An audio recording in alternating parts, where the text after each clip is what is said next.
안녕하세요. 이재일입니다. 일러스트 강좌를 시작하도록 하겠습니다. 이번 강좌에서는 일러스트 내에 사용이 되는 필터와 이펙트에 대한 차이점을 설명을 드리고 그 기능 중에 많이 사용이 되는 기능들에 대한 설명을 다시 한번 짚어드려 보도록 하겠습니다. 자, 파일에서 먼저 새로운 창을 하나 열겠습니다. 사이즈는 여러분들이 임의적으로 주셔도 상관이 없겠습니다. 새로운 창을 하나 열어주시면 되겠고요. 자, 여기에서 메뉴 명령을 보시면 필터와 이펙트가 보이실 겁니다. 한번 눌러보도록 하겠습니다. 필터도 한번 눌러서 화면을 확인을 좀 해주시고요. 이펙트도 한번 눌러서 확인을 해주시면 되겠습니다. 자, 보시게 되면 필터 부분과 이펙트 부분에 공통된 부분들이 상당히 많다는 것을 여러분들이 확인하실 수가 있겠습니다. 특히 디스톨트 부분을 보시게 되더라도 필터의 디스톨트나 이펙트의 디스톨트 앤 트랜스폼을 보면 거의 같은 명령이 들어와 있고, 하단에 보시면 아트스틱 블러 또는 필터의 아트스틱 블러, 이것은 포토샵 시간에 배우셨던 필터 내용과 똑같은 거라고 보시면 되겠습니다. 자, 그렇다면 왜 굳이 필터와 이펙트를 구분을 해 놓고 이렇게 따로따로 적용했는지 여러분들이 이해를 하셔야 될 부분인데요. 그것은 비트맵용이냐 아니면 그 벡터형 이미지냐, 이거 벡터형 0이냐에 따라서 달라진다고 보시면 되겠습니다. 즉 다시 말씀드리면 필터와 이펙트의 내용 형태에서 여기 상단에 보시면 약간 줄이 들어간 부분이 보이시죠? 여기 줄 부분이 보이실 텐데요. 그러니까 이 줄 부분에서 하단과 상단으로 좀 나눠줄 수 있는데 꼭 그런 건 아니지만 구별을 한다면 이 줄을 기준으로 해서 이 상단은 뭘 나타내냐면 벡터형 이미지를 변형을 하고 싶을 때이고, 하단은 포토샵에서 작업을 하는 비트맵 이미지를 우리가 변형을 하고자 할 때는 사용할 수 있는 부분이라고 보시면 되겠습니다. 마찬가지 이펙트에도 보시면은 밑줄이 들어가 있는데, 이것을 기준으로 해서 상단은 일러스트에서 제공하는 벡터형 이미지를 변형을 하고 싶을 때, 그 다음에 하단은 그 비트맵 이미지를 변형을 하고 싶을 때 이렇게 나타낸다고 보시면 되겠습니다.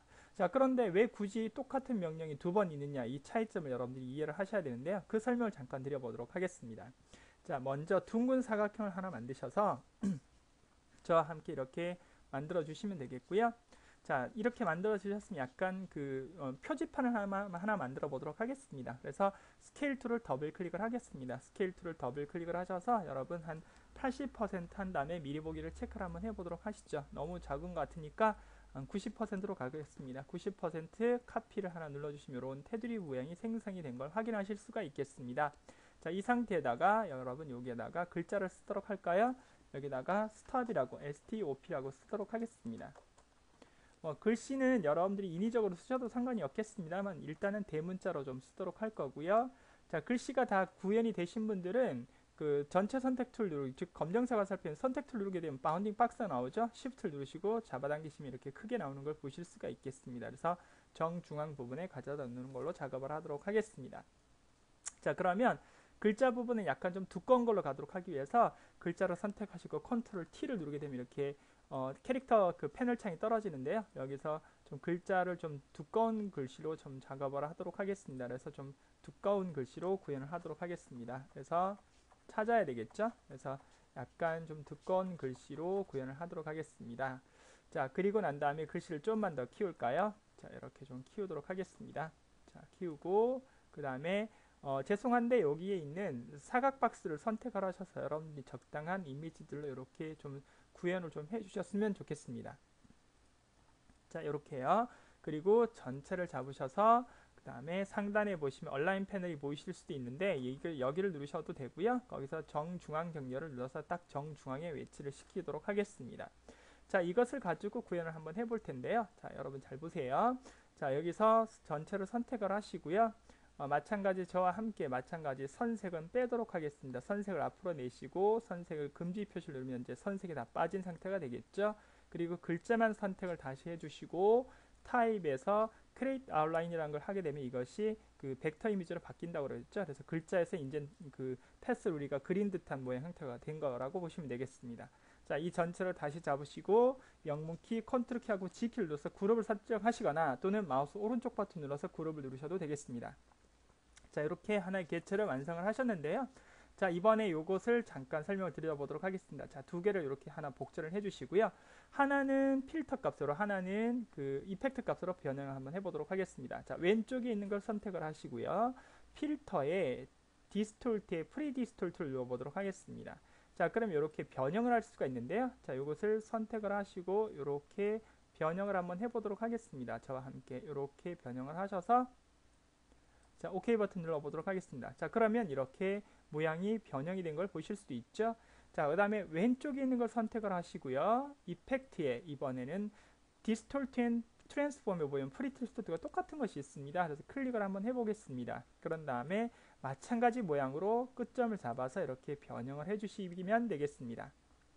그게 어려운 부분은 없으니까 똑같은 모양이 아니라도 상관이 없습니다. 자, OK 버튼 눌러보도록 하겠습니다. 자, 어떤가요? 모양은 똑같은데 여러분 이건 약간 좀 본질적으로 좀 다른 부분이 있는데 뭐냐면 이 오른쪽에 있는 것은 원본이 그대로 존재를 하고 일종의 그 이펙트, 말 그대로 효과만 이렇게 변형이 된 것을 보여주는 반면 왼쪽에 있는 것은 원본 자체가 다 틀어진 겁니다. 그러니까 원본이 변형이 된 거라고 보시면 되겠습니다. 그래서 자, 여기서 오른쪽을 다시 원본으로 돌리고 싶으시면 여러분 이 윈도우에 보시면 appearance라는 명령이 있습니다. 이것이 있는데요. 여기 상단 하단에 보시면 appearance라는 부분이 보이실 겁니다. 거기 보시면 컨텐츠 부분에 보면 프리디스톨트에서 fx라고 나와 있는 부분이 있죠. 자, 이 부분을 잡아서 휴지통에다 가져다 놓으십시오. 그러면 다시 원본으로 돌아간다는 거죠.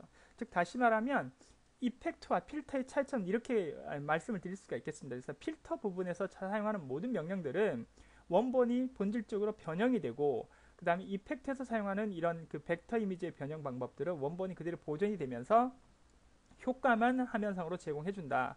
그렇다고 해서 그 효과가 뭐 나중에 출력 결과로 나오는 건 아니고 단순히 그러니까 원본과 효과 형태를 같이 가지고 있는 그런 형태라고 보시면 되겠습니다. 그래서 언제든지 사용자가 값을 변화를 할 수 있다. 이렇게 말씀을 드릴 수가 있겠습니다. 이것이 이펙트와 필터에 대한 차이점입니다. 그러면 필터와 이펙트는 원본이 변형이 되느냐, 원본이 변형되지 않느냐, 그리고 이 밑을 기준으로 했을 때 여기 상단은 벡터 이미지, 밑에는 비트맵 이미지, 필터도 마찬가지 위에는 벡터 이미지, 밑에는 비트맵 이미지가 변형이 되는 그런 특징들을 가지고 있다고 말씀을 드릴 수가 있겠습니다. 여러분 이렇게 이해를 해주시면 작업을 깔끔하게 마무리를 하실 수가 있겠습니다. 그래서 저는 일단은 필터 명령보다는 이펙트에 있는 명령들을 위주로 설명을 좀 드리도록 하겠는데요. 지금 제가 조금 전에 한 것처럼 선택을 하시고요. 일단 이펙트의 Convert to Shape 부분, 죄송합니다. Distort and Transform 부분에서 프리디스톨트 부분은 지금 여러분들이 보신 것처럼 여러분들이 왜곡을 하고자 하는 포인트를 잡아서 이렇게 조절을 하시게 되면 값이 이렇게 왜곡이 되는 듯한 특징을 가지고 있는 그런 이펙트들이라 이렇게 말씀을 드릴 수가 있겠습니다. 그래서 자유롭게 왜곡하는 부분인데요. 오브젝트에 4개 조절점을 드래그해서 자유롭게 왜곡 변형을 할 수 있는 부분인데 이것은 곡선 변화는 되지 않는다는 것을 알아두시면 되겠습니다. 그래서 직선의 어떤 왜곡은 가능하지만 곡선이 되지는 않는다 이렇게 알아두시면 되겠습니다. 자, 이렇게 알아두시면 되겠고요. 자, 그 다음 두 번째 그 이펙트에 대한 설명을 좀 드리면서 진행을 좀 해 나가도록 하겠습니다. 자, 화면을 스페이스바를 눌러서 화면을 좀 상단으로 올려주시고요. 이번에는 원형을 잡으셔서 이렇게 정원을 하나 그려주시면 되겠습니다. 그리고 색상은 좀 빨간색으로 구현을 하도록 하겠습니다. 선색은 물론 빼주는 걸로 작업을 하도록 하겠습니다. 자, 이번에는 이펙트의 디스톨트 앤 트랜스폼에서 여기 보시면은 명령이 이제 두 가지가 중첩이 되어 있는데요. 퍼커하고 블러터 부분이 있습니다. 그래서 퍼커 부분은 그 잔주름을 만드는 부분이 되겠고요. 그다음 블러트는 부풀림인데 한번 클릭을 한번 해보겠습니다. 그리고 미리 보기를 체크를 하신 다음에 여러분들이 퍼커 부분으로 작업을 하게 되면 이렇게 잔주름을 만들 수 있는 부분으로 변형이 되고 그 다음 블러트를 하게 되면 여러분이 이렇게 꽃잎 모양을 만들 수 있는 부분들로 이렇게 변형이 되는 그런 이펙트들이라 보시면 되겠습니다. 그래서 마찬가지 OK 버튼을 눌러보도록 하겠습니다. 마찬가지 이렇게 파란색의 원형 테두리는 그대로 원본은 그대로 존재를 하면서 효과들만 이렇게 변형이 된 형태를 여러분들이 확인하실 수가 있겠습니다. 이것이 두 번째 프리디스톨트 부분에서 디스톨트 앤 트랜스폼 부분에서 나타낼 수 있는 오므리거나 부풀리기에 관련된 설명이었다 이렇게 말씀을 드릴 수가 있겠습니다. 자, 그러면 이걸 상단 좀 밀어놓고요. 이번에는 다시 원형을 하나 만들어 볼까요? 이번에는 녹색 부분을 하나 초록색 부분을 한번 만들어 보도록 하겠습니다.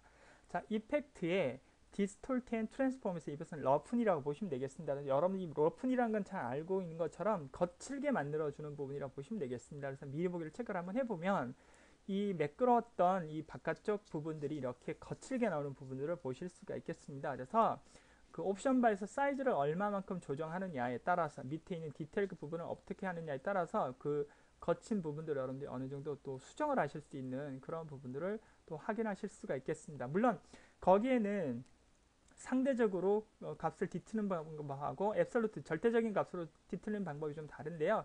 이 값들을 좀 조정을 하셔서 여러분들이 구현을 하시면 되겠습니다. 마찬가지 포인터 자체도 약간 스무스하게 또는 코너 값에 따라서 약간 뾰족한 정도와 약간 좀 달라지는 부분을 보실 수가 있겠죠. 여러분들이 조금 이 부분은 확대가 좀 잘 안 되는 부분이었는데요. 이 부분들을 보시면 되겠습니다. 이런 그 꼭지점 부분을 보게 되면 스무스를 눌렀을 때와 코너를 눌렀을 때 좀 값이 달라진다는 것을 여러분들이 확인하실 수가 있겠습니다. 일단 OK 버튼 눌러보도록 하겠습니다. 스무스를 체크를 하고요. 자, 이렇게. 자, 그 다음 또 나오는 것들이 사각형을 한번 만들어 보도록 하겠습니다. 사각형 하나 만들어 보고요. 그 다음에 이펙트의 트랜스폼 부분에 보시면 뭐 트랜스폼 부분이야 당연히 이거는 변형하는 부분은 아실 수 있을 것 같고요. 그 다음에 밑에 보시면은 트위크라고 나와 있는 부분이 있습니다. 자, 이것을 미리 보기 체크를 하게 되면 그 약간 잡아당겨서 왜곡을 시켜주는 부분이라 보시면 되겠습니다. 그래서 수평으로 잡아당기느냐, 그 다음에 세로로 수직으로 잡아당기느냐에 따라서 이렇게 모양들이 이렇게 사각형의 모양이 변형이 되는 부분들을 여러분들이 또 확인을 하실 수가 있겠습니다. 자, 이것은 트위크 부분이어야 되겠고요. 자, 옆에 다시 한번 하겠습니다. 선을 한번 눌러보도록 하겠습니다. 그래서 선을 잡아서 이렇게 드래그를 한 다음에 자, 선색이 없기 때문에 선색을 검정색으로 주도록 하겠습니다. 면색은 빼도록 하겠습니다. 그리고 선의 두께를 조금 조정을 할까요? 한 4포인트 정도로. 자, 그런 다음에 이펙트의 디스톨트 앤 트랜스폼 부분에서 그 지그재그 부분을 한번 눌러보도록 하겠습니다. 지그재그를 누르시고 미리 보기를 체크를 하게 되면 이렇게 파형을 만들어 내실 수 있습니다. 그래서 밑에 스무스 값을 주게 되면 이렇게 파형을 이렇게 잔 파형, 긴 파형으로 이렇게 만들어 낼 수 있는 부분을 보실 수 있겠죠. 그래서 이렇게 구현할 수 있는 것들이 여기에 나와 있는 그 물결선 만들기라는 부분들을 여러분들이 또 이해를 해 주시면 되겠습니다. 자, 여러 가지 기능들이 있으니까 이것들을 한번 구현을 한번 해 보시기 바랍니다. 그래서 OK 버튼 눌러 보도록 하겠습니다. 자, 마찬가지 여기서 다시 사각형 하나 눌러 거고요. 뭐 화면이 꼭 차지 않아도 상관이 없습니다. 선색은 빼고 면색을 약간 노란색으로 하고 노란색보다 약간 좀 주황계열로 가볼까? 이번에는 선색은 좀 빼도록 하겠습니다. 자, 그런 다음에 이펙트의 디스톨트 앤 트랜스폼에서 그 트위스트 부분을 한번 눌러보도록 하겠습니다. 미리 보기 눌러서 각도를 조정하게 되면 약간 좀 틀어지는 경향이 있다고 보시면 되겠습니다. 이렇게. 그래서 OK 버튼 누르게 되면 이렇게 트위스트처럼 비꼬는 듯한, 그쵸? 이렇게 소용돌이 치는 것 같은 효과를 우리가 볼 수 있는 형태가 되겠습니다. 그래서 이 값을 얼마를 주냐에 따라서 원본이 이렇게 뒤틀리는 정도를 여러분들이 또 확인하실 수 있는 부분들도 되겠습니다. 자, 말씀드렸다시피 필터와 이펙트에 대한 차이점은 원본이 그대로 보존이 되면서 효과만 그렇게 보여주느냐 아니면 원본이 변형되느냐에 대한 특징들을 저희가 설명을 드렸고요. 그 다음에 가장 많이 사용되는 것이 디스톨트 앤 트랜스폼에서 프리 디스톨트, 그 다음에 퍼커 앤 블로트, 그 다음에 그 뭐 러픈이라든지 트랜스폼, 트위크, 트위스트, 지그재그에 관련된 설명을 한 번씩 짚어드렸는데요.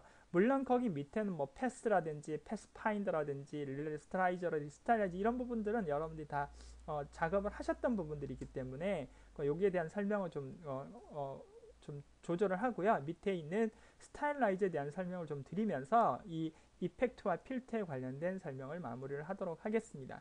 자, 다음번 강좌에서 이 부분을 좀 더 자세하게 설명을 드리도록 하겠습니다. 자, 이번 강좌는 여기서 마무리를 하도록 하겠습니다. 수고하셨습니다.